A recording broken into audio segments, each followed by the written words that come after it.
All right, I think we're live. Yeah, hopefully you can hear me and you can see me. Welcome to the live. My name is Kayla Cox. I am the owner of this here channel, 6 Miles to Supper.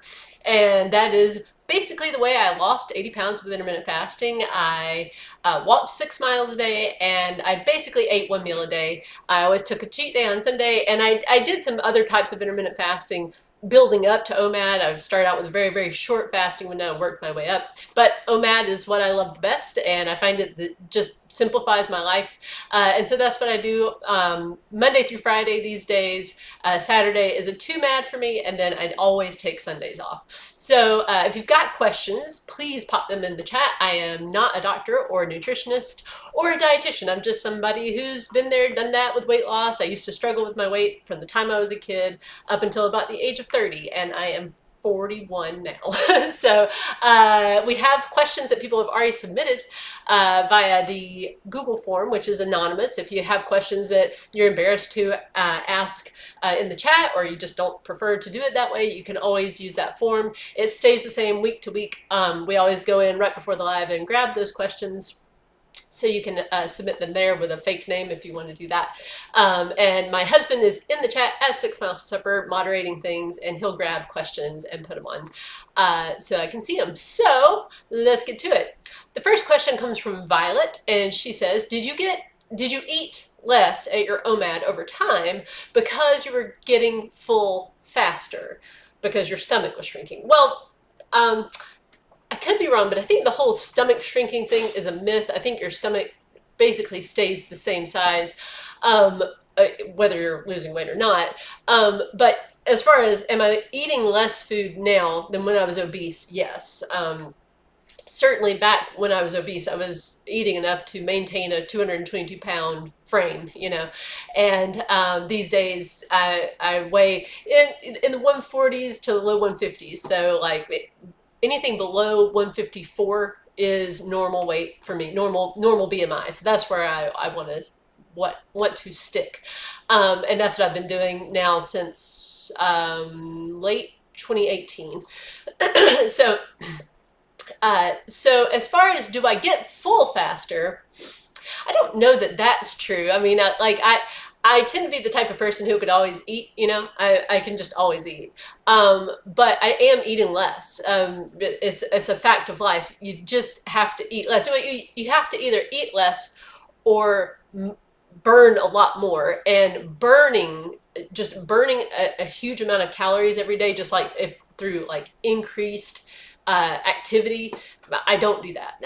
I'm more active. I walk 6 miles a day, but I do not burn through enough calories to just justify eating a whole lot more food. So yeah, I'm eating less. I used to do a lot of just snacking, and I didn't realize at the time how quickly those types of things really accumulate. Back when I was obese, I thought I'm eating the same amount as anybody else, like just a normal weight person. But through the process of intermittent fasting and just weight loss and really starting to notice how much am I eating versus how much are other people eating, I definitely saw that I was just eating too much food overall.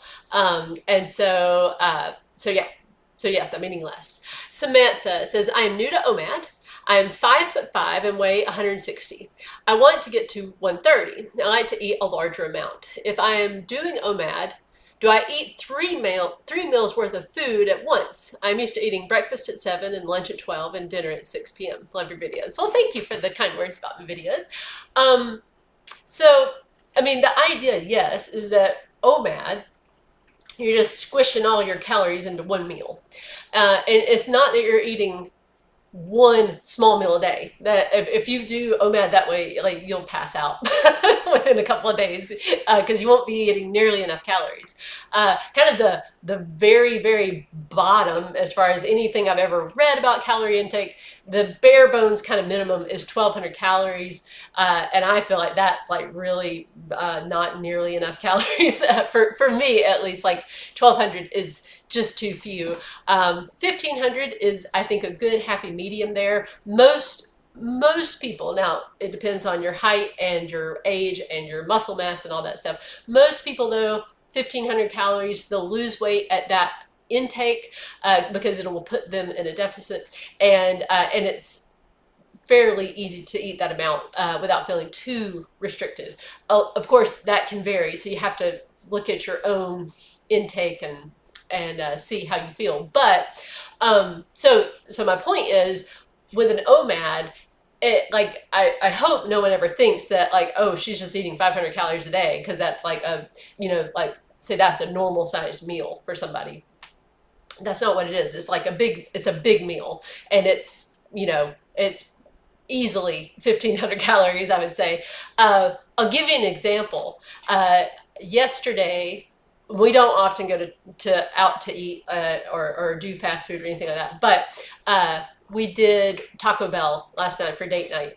And so I got 2 cheesy gordita crunches and a chicken quesadilla, and I had a glass of wine.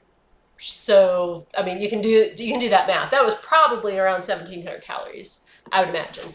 I didn't do the math. I don't count calories, but I'm just saying that is just one of those rare times when I can give you things that you could actually go and look up and say, how many calories is that at a meal?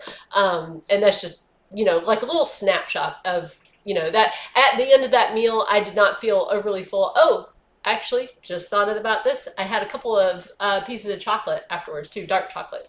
So yeah, all right. So yeah, you just need to, like, at your meal, eat more than you would. Now, in order to lose weight, you do have to have a deficit. It doesn't do any magic to just squish all your calories into one meal. The way it works is that if you're eating one meal a day, and that helps you to eat fewer calories than you would if you were just eating throughout the day, then it's going to work.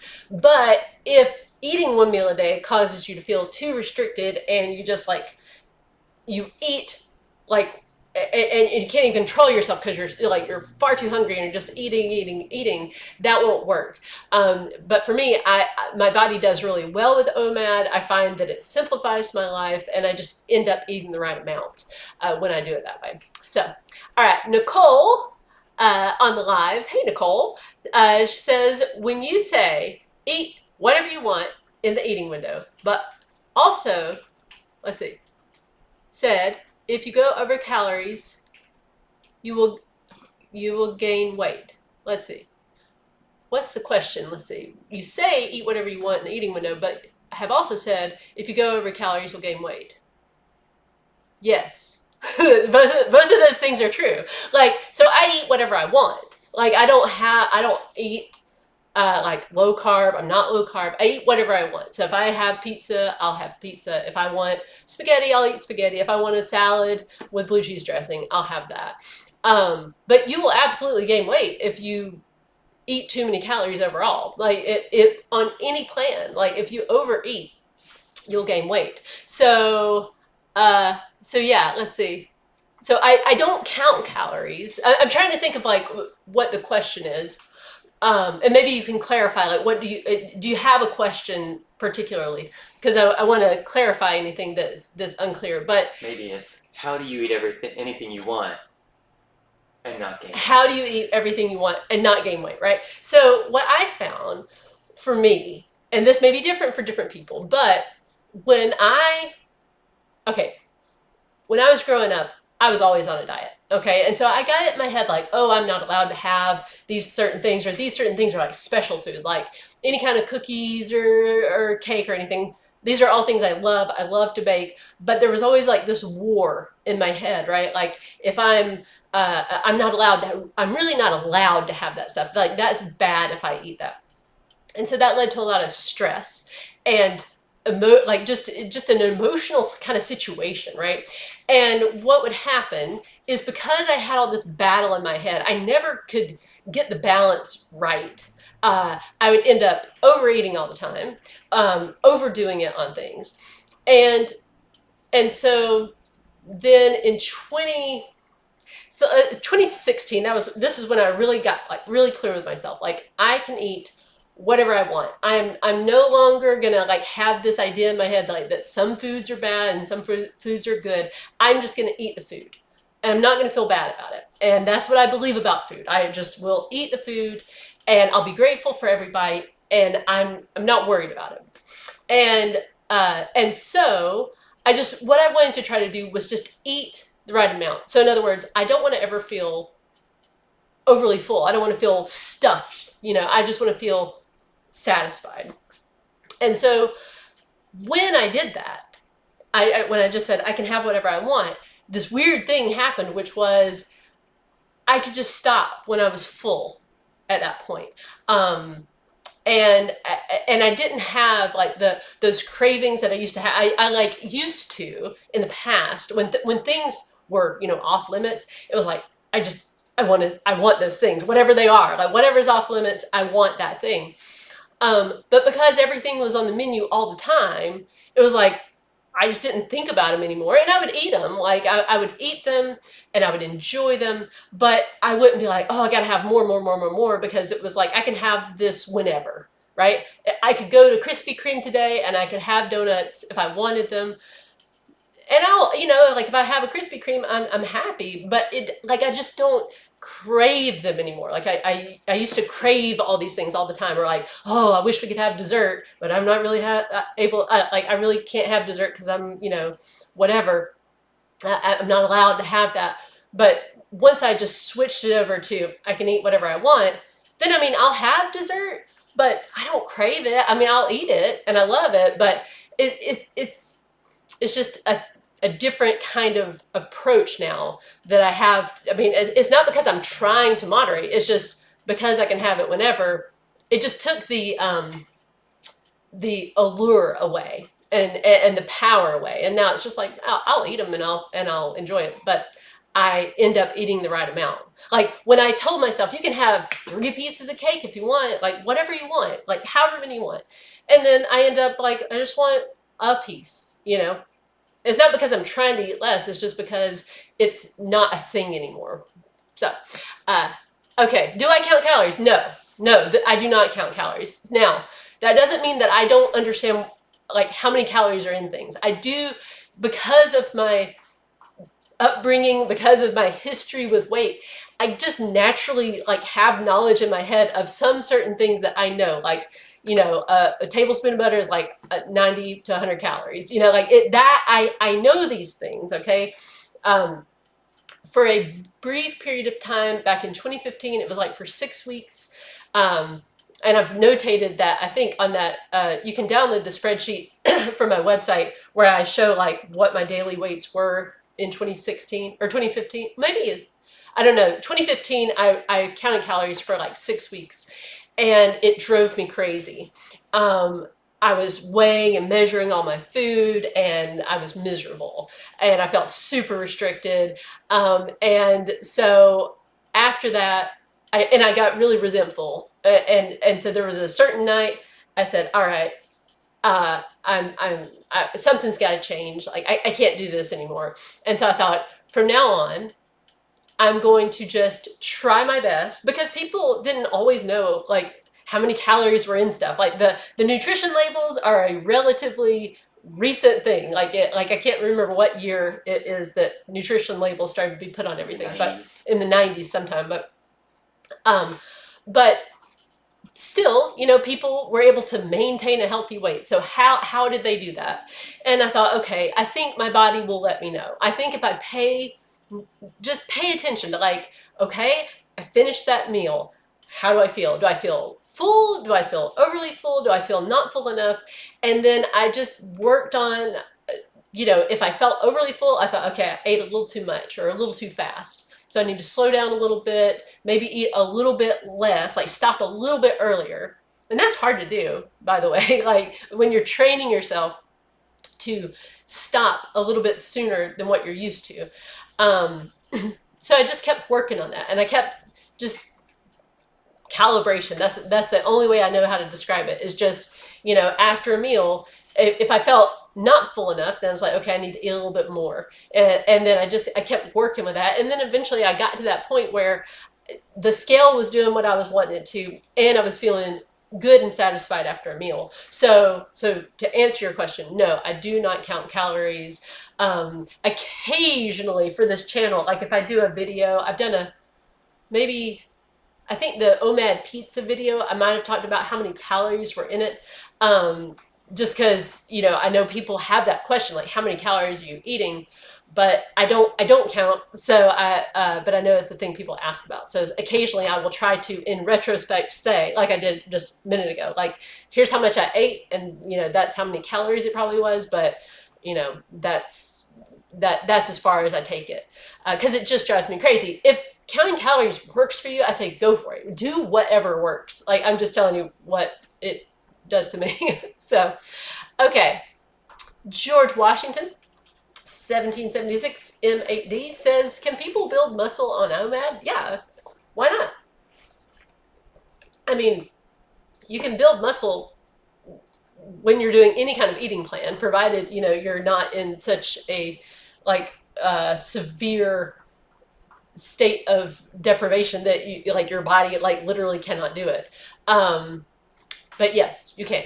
It would but everybody has to figure out what works for them. So there are some people who they can't eat enough on OMAD. Like they'll say that I can't eat enough at one meal because they want smaller meals. If smaller meals works for you, go for it.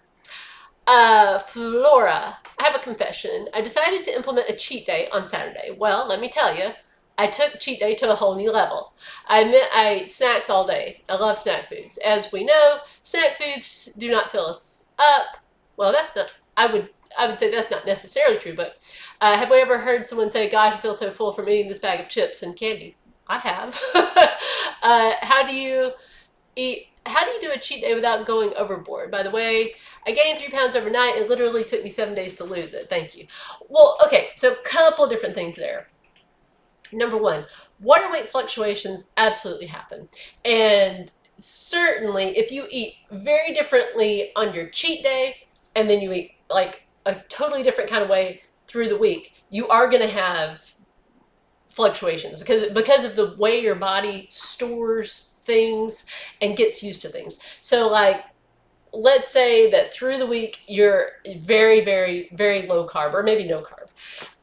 If you eat carbs, even if you are eating in a deficit, you would still gain water weight because that's how your body stores carbs. You can look it up and look up glycogen storage in your body. There's a certain number of grams of water that will be held onto for every gram of carbohydrate that you consume.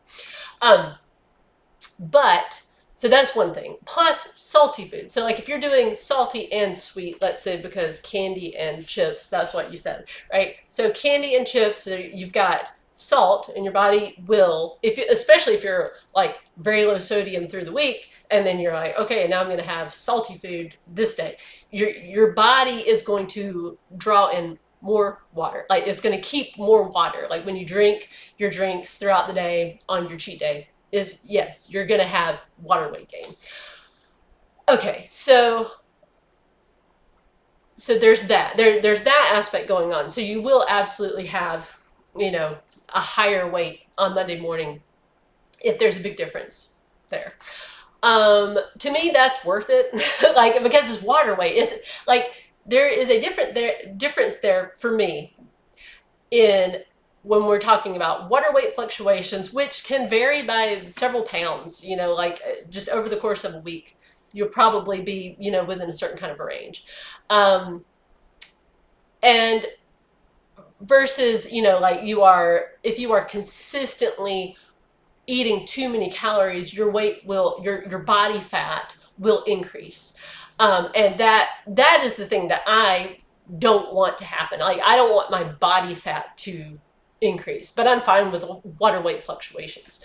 So as far as the 3 pounds overnight, yes, that can happen, but that's why I weigh every day. And I keep track of my 7-day average, and that helps smooth out the fluctuations that do happen you're going to have water weight fluctuations. If you're a woman, probably around your period time also.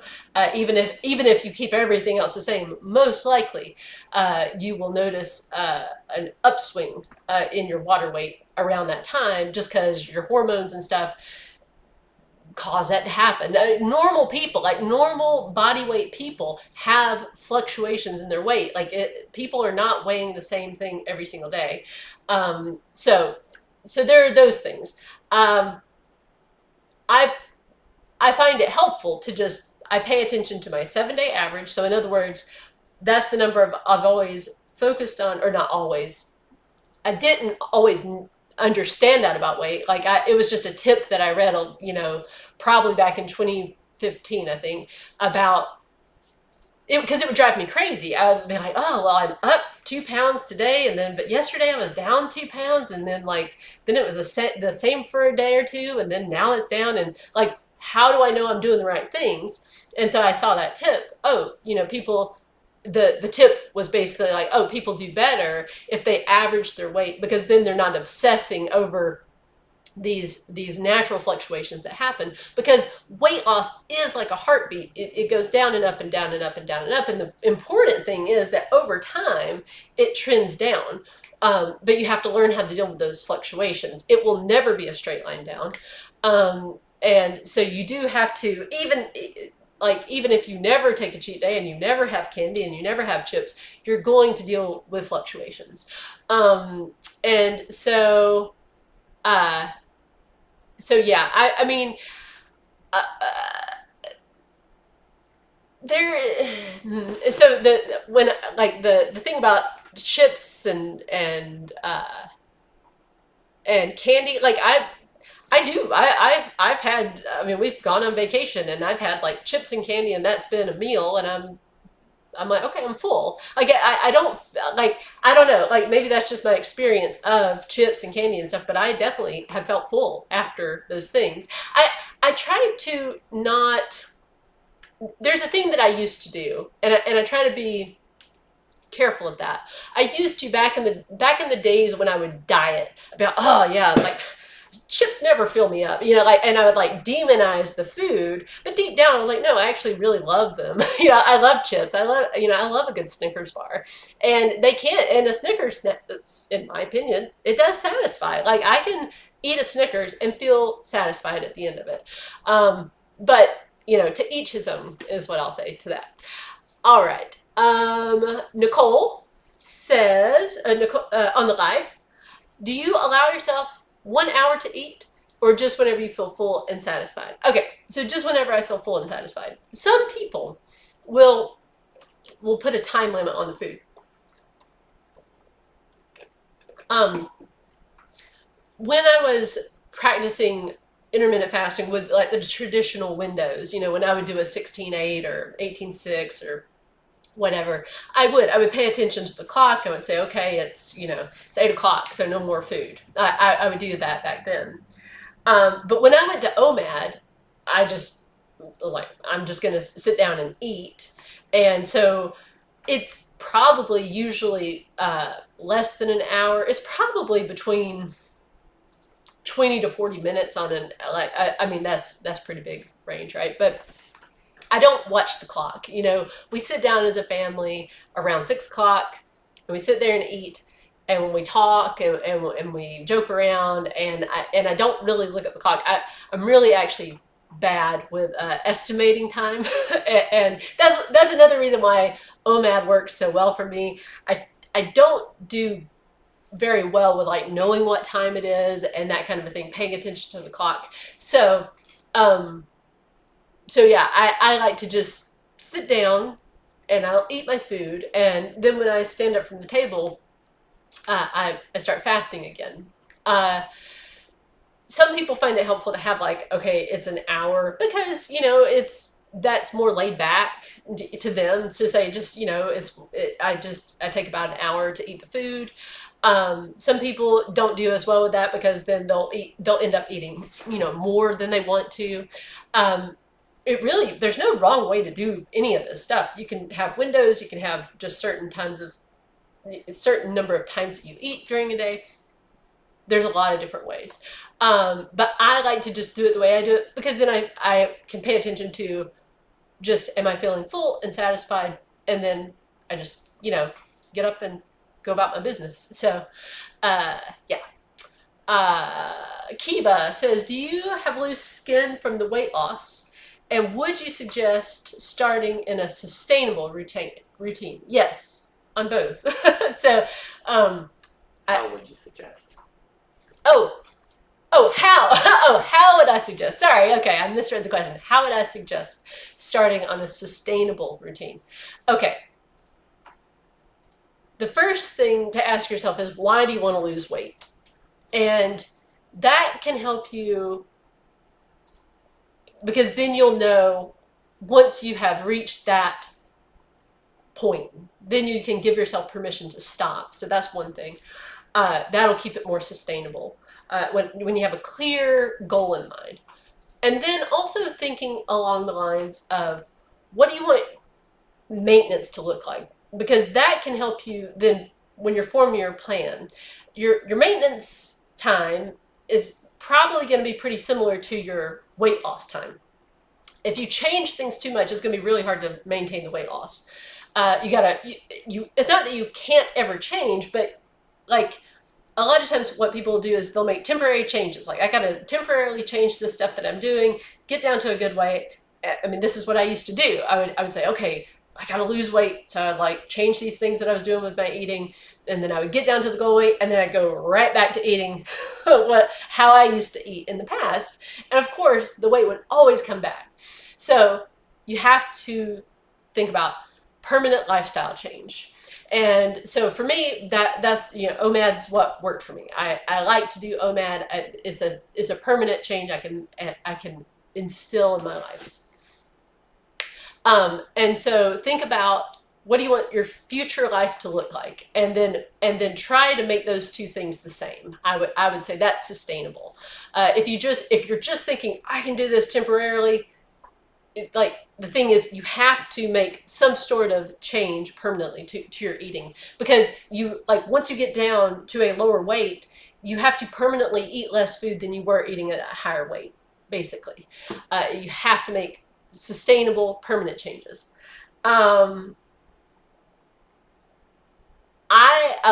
It worked for me to say, I'm not going to get rid of any foods. I'm not low carb. I'm not any of that stuff, because I couldn't keep those as permanent things in my life. I've done low carb. Like, back when I was a kid, I did low carb. Hated it. I could not stick with it.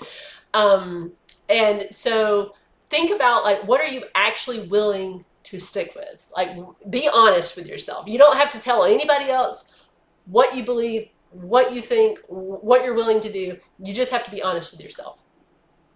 And yes, I do have loose skin. I don't show these things on videos or anything like that, because I'm a modest person.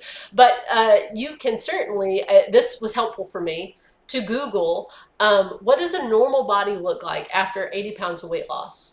What does a normal body look like after having 3 children? I'd had 3 children. So I wanted to mentally prepare myself for what's reasonable. I knew I was not going to have surgery. First of all, we can't afford it. but also, even if I could afford it, I would not spend tens of thousands of dollars on surgery. I just wanted to see what's the expectation. And if there was a medical reason to get the surgery, I would do it. But I knew it would be this is really for aesthetic reasons. So I'm not going to do that. So what do I need to kind of prepare myself? And so I looked at the pictures. I'm like, okay, that's normal. Okay, now that I know that, then it gave me permission to stop once I was satisfied with where I was with my weight. I paid a lot more attention then on, how am I actually feeling? I wasn't looking for perfection. I was just looking for, how's my life going? How comfortable do I feel in my skin? Can I move well? Can I breathe well? When I was obese, if I laid down flat on my back, I had trouble, breathing just normally. It was just it felt like a weight on my chest, and it was because there was excess body fat, and so losing weight solves those problems for me. And so So yes, I have loose skin, I have, flab, like my body is not perfect, but to me, weight loss was absolutely worth it. I mean, it made a huge difference in my life. Um, and I don't think that it should stop people from. I mean, for a long time, that was a thing in the back of my mind that would prevent me from even wanting to try to start, because I like deep down there was like this fear, like, what if I lose weight and my body looks worse after I lose the weight, because it's like there's all this hanging skin, like, and I would, it would stop me, it would stop me from trying. So uh, but in hindsight, absolutely worth it. I've learned to just embrace all the imperfections. I know that sounds like uh, oh, you're, Pollyanna or whatever. I think it's worth it. I think you can reframe things. Like, I tried to uh, think of things differently. For example, like stretch marks, you could say, oh, they're so ugly and blah, blah, blah. Or you could say, well, I've had 3 kids. Those can be reminders of my 3 beautiful, healthy kids that I've had. Loose skin can be a reminder of I used to be 80 pounds heavier, and I lost that weight.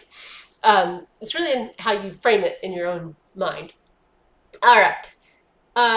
Eamon Diaz says, hello, I've been doing OMAD for a week and I've only lost 0.3 pounds in week 1. I eat at 2 p.m., no snacking between the meals, and only unprocessed foods. I do eat a few handfuls of nuts during my eating window so I don't get hungry later. I love nuts and they keep me full until the next day. Am I needing to restrict my calorie intake? I also have cut out sugar and carbs, so I'm pretty sure there is something I must not be doing right. Please help. Okay, so first of all, 1 week is not nearly enough to see results. I would say give yourself 6 weeks of consistency with a plan and watch your 7-day average and see if there's any change there. Because I could be wrong, but I wonder if maybe you're not already a healthy weight already. I mean, I don't know. Like, it's always hard to tell if somebody doesn't include their weight, like a third of a pound in 1 week, for somebody who's already at a healthy BMI. I mean, that's plenty of weight loss, really. And the argument could be made, or I would make the argument, if you're already at a normal BMI, you probably don't need to lose more weight. And well, I'll just leave it at that. I didn't notice a big difference, or I didn't notice any difference in how I felt or anything, from when I went from 158 down to 142.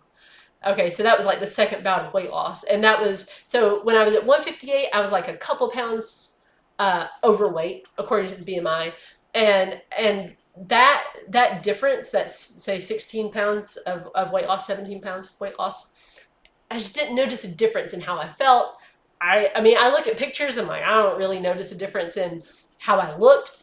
And so to me, there was just not a whole lot of benefit there. Now, from 222 down to 158, yes, huge difference in how I felt and the energy levels and how my life changed. But anyway, I'm just offering that as one little thing. But as far as, okay, so the nuts, I mean, nuts do have a lot of calories. That's just one thing to know. Like, they can add up super fast. They are very, very calorie dense, and it's just easy to eat a lot of calories worth of them. But to lose weight, like, you do have to be in a deficit. So because the question was, am I needing to restrict my caloric intake or calorie intake? I mean, that is how anyone loses weight. You can exercise more, you can move more, and that increases your calorie burn.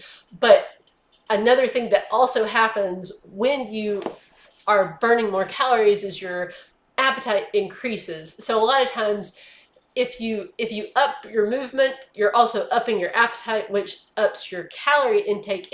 Even if you don't mean for it to, it's just very easy to kind of say, well, I mean, I'm just eating to your appetite. Well, or you you can also overestimate how many calories you burn. Like, oh, I went out there and I ran a mile, so I'm justified in having that second hamburger.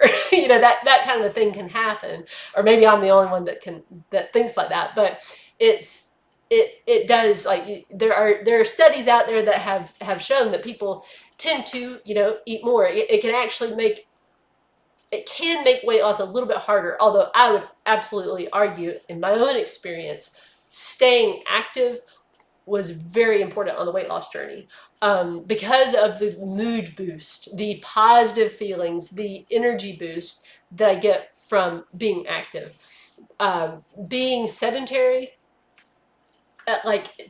with me, if I am sedentary, then I get grumpy, and then I want to do emotional eating, and it's like a negative spiral, right? But if I'm just active, I stay more optimistic, I stay more consistent with the plan, and it's like a positive upward spiral. So for me, it's very much linked.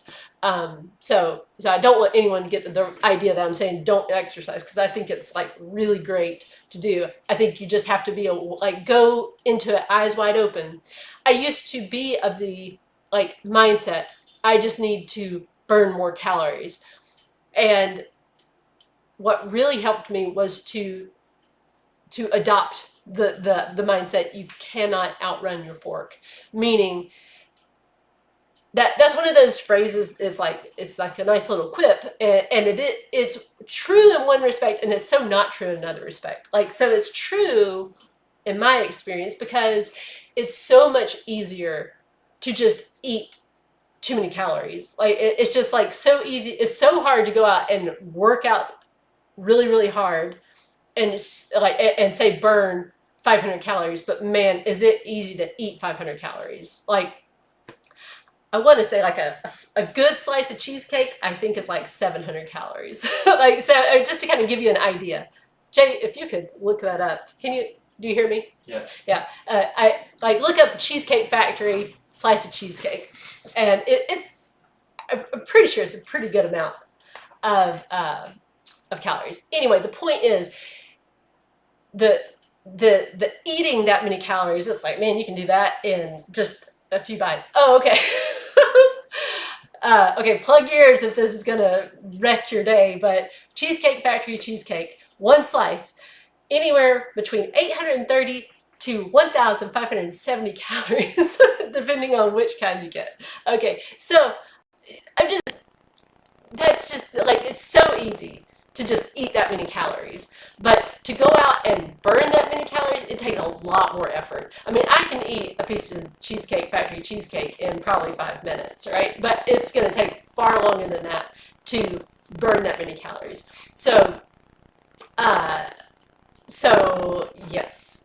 How did we even get on that topic? Let's see. So yes, to a certain extent you do have. Okay, right. You can't outrun your fork. Now, the way that whole thing is not true is people will rightly point out, that's the only way anyone ever loses weight, is because they're burning more than they're eating, right? But the spirit of it is what I'm saying is that it's just really easy to eat too many calories, and it's really hard to get out there and consistently burn so many calories that you're just you're just a calorie burning machine. So anyway, all right. Yes. So Iman, long and short of it is, I would say, just be patient. Make sure that you actually do need to lose weight. You can look at, say, the BMI calculator. It's not the perfect measure, but I think it gets you close. And you can see, where are you actually? Are you obese? Or are you severely overweight, or are you pretty near a normal weight? And if you are very obese or very overweight, a pound a week might be a good goal. If you're near a normal BMI, what you're doing right now is a good clip. It took me, I was losing about a third of a pound a week on average, right? A third of a pound. Yeah, it was about a pound a month when I went from 158 down to 142.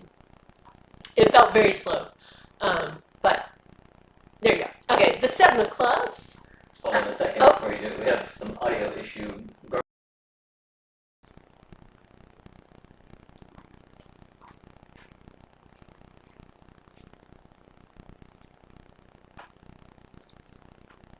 Okay, try talking. Let's see what I hear. I'm gonna try talking now. Can you hear me? I don't know. It's got like a garbled sound to it. Garbled sound. I can hear you and understand you. I think everybody can, but it's got like a static to it every time you talk. A static? Oh no.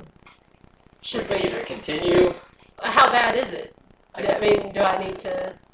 We can restart the feed if it's. I say just continue. Just continue. All right. Well, sorry everyone for the problems with the audio. All right. We'll go on to the next question. They said keep going. It's okay. Okay. The 7 of Clubs says, do you have any tips about not eating until you feel overly full? Oh, yes. This one's tough, okay? Like, because eating is fun, and I love to eat. That's one thing. And, I mean, I really just enjoy, I love food. So there's that aspect. Also, eating is something you do, and you have done multiple times a day for your entire life. So in other words, you have habits that are so well ingrained, and just knowing that like the thing that you are setting out to try to do is a very well ingrained habit, and you're trying to change that. And so being really, really patient with yourself, that it's one of those things, in my opinion, it seems like this should be so easy, and it's just challenging. It's just really, really challenging. So, okay, so here are the things that have helped me. Number 1, and this one's like really important, and you're going to want to probably not do it because it's boring, but don't have any devices while you're eating. No screens on at all. No TV on in the background, not even in the background. No phone in your hand, not even at the table. Put everything away. Put all your work away. No books, no nothing. Just focus on the food. That's it. Just be present with the food and focus on that. That is the number 1 thing. And that, just so you know, that is not my 100% of the time I'm doing that. Okay, like I'm just saying this is the thing that helps me to eat the right amount. It helped me to learn how to eat the right amount and to not be overly full. Because one thing I used to do all the time was I would also be watching TV. Like I'm eating and I'm watching TV, and so I'm not paying attention to how much I'm eating or how full I'm feeling, because I'm really paying attention to the screen. So so that's the first thing. If you do have trouble stopping when full, like first of all, get rid of all distractions. Get rid of all of them. And if it seems extreme, just know that you can eventually. This is just to help you learn. This is not like forever. For the rest of your life, you can never watch a movie while you're having popcorn. I will eat in front of the TV. Okay, I will do that. But I just know that it's just it's a thing that I have to be aware of. That it's really easy to overeat if you're also watching TV. Okay, so that's one thing. Oh, the next one, and it's really hard too, is try to slow down. I'm a fast eater. I know this about myself. I know it's a problem, and I've made strides. Okay, I've made improvements, but slowing down, I just tend to get in my own head, and I'm not even thinking about it. I'm just like I'm shuffling it in, and I'm thinking about 5 different things at once, and then I end up eating past the point of fullness. So, there are some practical things. Again, sounds easy to do. I find it hard to do because I forget to do them, or just because whatever. But like, for example, you take a bite of food and then you put down the fork, and then you chew the food and then you pick up the fork again. Like it just anything to kind of interrupt that pattern. Some people eat with their opposite hand, like that's the chopsticks. That's another one. Like so, eat with if you're a righty, then eat with your left hand. If you are a lefty, then eat with your right hand. That can just add a little bit of friction to what you're doing. Eating with chopsticks, another one. Like, I mean, I'm pretty good with chopsticks, so it doesn't really slow me down at this point. But you can try things like that, like little things that just are enough of a pattern interrupt. And then let's see. Pay attention and congratulate yourself. I know this sounds silly, but it's important. Like, it's important to encourage yourself. And so instead of browbeating yourself, like after, if you realize, like, okay, you got done with the meal and you overdid it, don't browbeat yourself. Try your best to just like, okay, what happened there? Pay attention to like what was going on. Do you have kids? Were they misbehaving and you were just not able to concentrate on your own food, or like they were doing all these things and you were upset about that, and so you ended up eating faster, or you were eating because you were angry, or you're eating because you're upset. Like, just paying attention and not being judgmental of yourself and browbeating yourself, but just like, what are the patterns, and see if you can change those things. So, and this could be so many different things. Like, is your schedule too packed? Maybe you need to like, you perhaps need to say no to some things in your life. Like, maybe you're overscheduled. Like, maybe you need to cut back on your commitments a little bit so that you actually have time to sit and eat a meal without feeling rushed. Or maybe, or it might be that perhaps you need to expand your social life. Like, maybe you feel lonely and you need to get around other people. Like, there's a lot of different things that could be, but just start to notice like what's going on, and see if you can make some adjustments there. Okay, let's see. Yeah, feel overly full. Those would be the main places I would check. And so when you do notice though that you hit it right, like you stopped when you actually felt full, and you're not overly full, celebrate that. Like really, like give yourself a pat on the back. I did and still do stuff like that. I congratulate myself. I encourage myself. There was a time where I like consistently, once I started to realize like, okay, I am usually, especially when we go out to eat, after the meal, I'm like uncomfortably full. I've got to stop doing that. And I kept working on it. And so many times I would get out to the car, I'm like, I'm still like miserably full. Like, I'm just, why do I do this? But I just kept working on it. And that first time that I finished the meal, got back into the car, I was like, I actually ate the right amount. I was like, I congratulated myself. I'm like, all right, good job. Wrote it in my victories document, my goal document for the year, that it had happened. So notice when you succeed. Notice how good it feels. That was another thing. Noticing how good it felt when I stopped, when I wasn't miserably full. It was like, oh, I feel much better. Like, for the rest of the evening, I feel much better. So, all right. Kath Jen says, hi Kayla, did you notice as you dropped weight, you ate healthier? See, this is one of those words. I feel like, what is healthier? I don't know. I feel like no matter what I would say right now, there are going to be people that would get angry with me. Like, if I say, because you have people who think, oh, you should only have meat, or you should only have, whatever. Can you still hear me, Jay? Or is everything? I think it's coming through here. Okay. Yeah. Okay. Go ahead. Okay. So there are people who have all these different opinions about like what's healthy, and so I'm going to so here's how I eat, and then you can just make your own mind up about whether that's healthy or not. I generally, like I said, I don't like. It's rare for us to go out to eat. That's more of a budget thing than it is anything else, though. Like, that is not because I'm like, oh, it would be terrible if we ate food from a restaurant. That's not why. We just do it for budgetary reasons. But my reality is I don't often go out to eat. the meals that we consume at home are generally home cooked meals. Okay, so like, and there's that. Like, what does that even mean, right? Like, uh, I'll give you some like.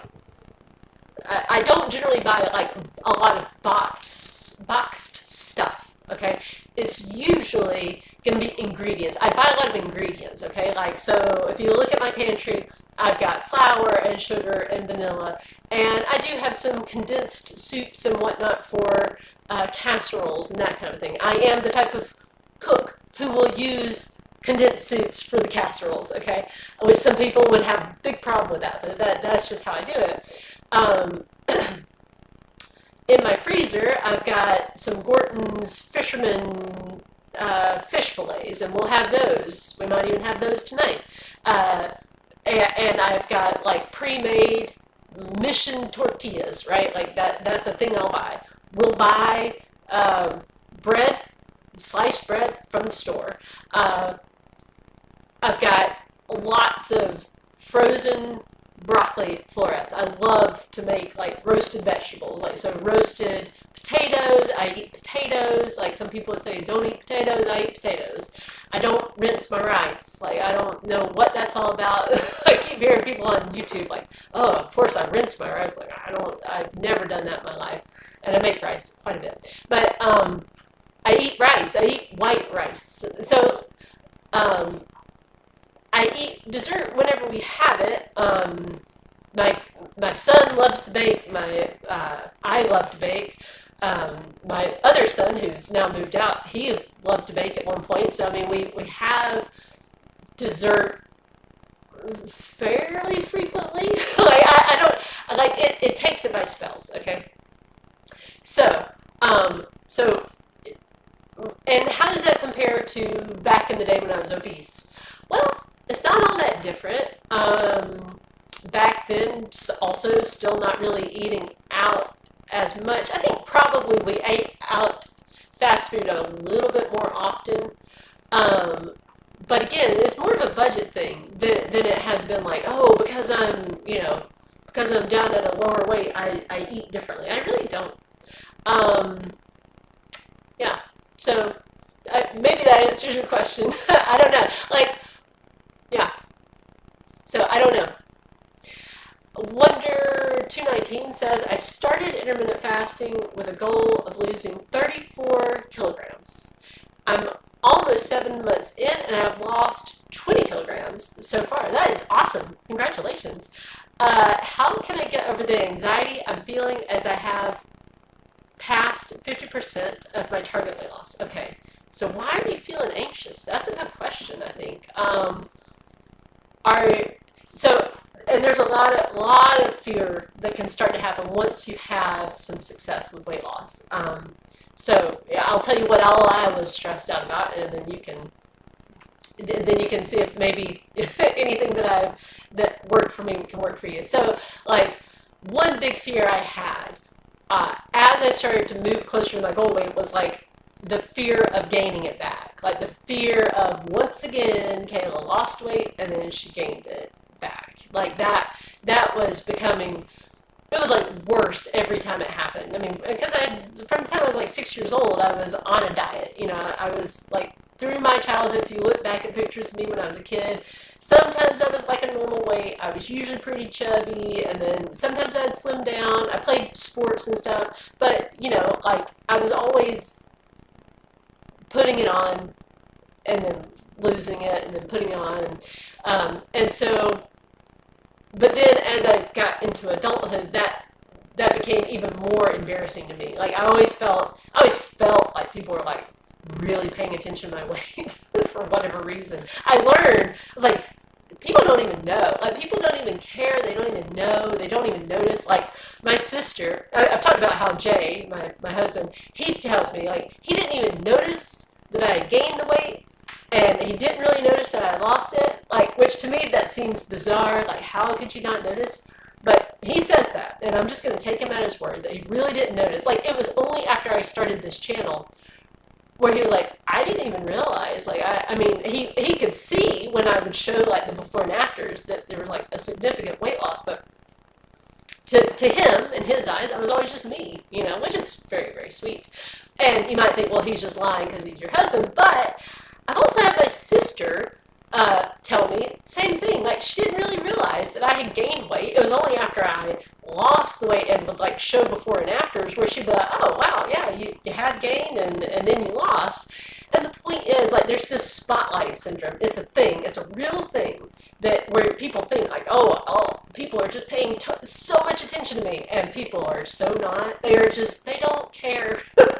they don't care that you have gained weight. They probably don't even notice. They've got their own lives and their own worries. They're thinking more about a hangnail that they've got than they are about your weight. So that was one thing. That just understanding people aren't really paying attention, so don't worry about that. Like, don't let that be the thing that you're worried about, is like other people's expectations or watching you or whatever. So I was really afraid of that. And so the way I got over the fear of gaining it back was to ask myself, what would need to be true for me to gain back the weight? Because I really got it through my head, and I know this may sound crazy, but back when I struggled with my weight, I really kind of thought it was like luck. Like, it all came down to luck. Like, whether you kept it off or not, or whether you lost or not, it was just kind of luck. I don't know why I thought this. I believed in science, but for whatever reason, I just kind of chalked it up to luck. But this time, I got really clear. It was like, no, when I'm doing the right things, when I'm in a deficit, however I have to be in a deficit, if I'm in a deficit, I'm losing weight. And if I'm in a surplus, I'm gaining weight. So the only way for me to gain weight is to be in a consistent surplus. And is that luck? No. So what do I have to do? What has to be true? What has to be true for me to regain the weight is I have to go back to eating how I used to eat. I have to get back into those old bad habits, like just consistently overeating, basically. So if I continue doing what I'm doing, or some sort of small variation thereof, I should be able to keep it off. And if I do start to regain, it's not like this, like, oh, well, there I go. Like, no, I can just tweak things and make sure that I stay at a good weight. So for me, that was like, okay, I still need to have boundaries with food for in some way. And for me, that was basically just keeping the same plan that I was doing and continuing to weigh so that I really did know where I was with my weight. And so that kind of allayed that fear. Other things, well, I mean, some people get really afraid of unwanted attention, and some women, like, they've had bad experiences in the past. So and of course, if you've had something like that, maybe you need to work through that with like a professional. But I realized, like, I was kind of afraid of what if I become attention seeking? Like, what if I become flirtatious because, like, now I've lost weight? And I was like, well, that doesn't follow. Like, that's irrational, because that's again a choice that I would make. I would choose to be that type of person, and I'm not going to choose to be that type, so I don't have to worry about that. I worried about. I mean, so I was worried about failure. I was worried about success. Here's another crazy one. When I actually started losing weight, then I was like, oh no, I must have a terrible disease. And that's why I'm able to lose weight now. But I just told myself, like, that's ridiculous. Like, you're working really hard to get this weight off. You're being disciplined. Like, you're sticking to a plan. That's why you're having, success with weight loss. So just learning kind of how to notice what I'm worried about, really call it out, and then and kind of argue with myself about those things. A great book that really helped me with not worrying is an old book. It's called How to Stop Worrying and Start Living. It's by Dale Carnegie. Highly recommend it. Very practical advice, specific techniques that work for, like, real life people. It's just like a collection of, here's how I used to be a worrier, and here's how I stopped worrying. I can't recommend that book enough. It's very, very helpful. There are many books that I still use or many techniques that I still use to this day, because in my experience, even when you know how to deal with anxiety and you have these techniques, it's not like I just magically now I just never worry and I just like no, like my default kind of mode that like is always worst case scenario, boom, like it's in my head. Like I can't, I don't think, change that about myself. Like it's just how I'm wired up. Um, so if there's a situation like that, boom, I'm I'm there at the worst case scenario. So I've got to figure out like how to deal with that. So then, I mean, there's actually one of the techniques in that book is to accept the worst case scenario. Like really, what's like the worst thing that could happen? Okay, maybe that is irrational. Maybe there's like a 0.00000% chance that'll happen, but it could happen. So let's accept that. And then how can we improve on that worst case scenario? Because usually there are some things that you can do. So just keep going. Just take it one day at a time. Like just don't think about it too much. I mean, if there's a reason, sometimes there could be good reasons why you have like something coming up in your head. Like, okay, like if you're really resenting your plan, you really are miserable in this plan. You're like, I'm losing weight, but I'm really, really miserable, and I don't know how I'm going to keep this off because I can't keep doing this.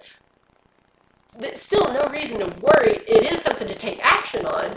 Figure out some changes you can make that make it more sustainable, more enjoyable, and do it that way. But anyway, well, gosh, I am so sorry. It has been. There's one. Oh, one more question, and then we'll be done. Sunrise in the West says, any thoughts on prolonged fasting, like 10 to 30 days? Is this a good way just to get a load of weight off in one go?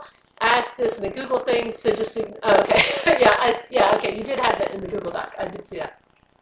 Okay, so I don't like prolonged fasting to try to drop big weight. The thing is, with prolonged fasting, number one, the difficulty level is like whoop, up here. It's harder. It's hard on your body also. And in my experience, I've only done a 5-day fast. I've done 2 5-day fasts before. Like they were like about a year or so apart. So I've never done what you're talking about, like really prolonged fasting.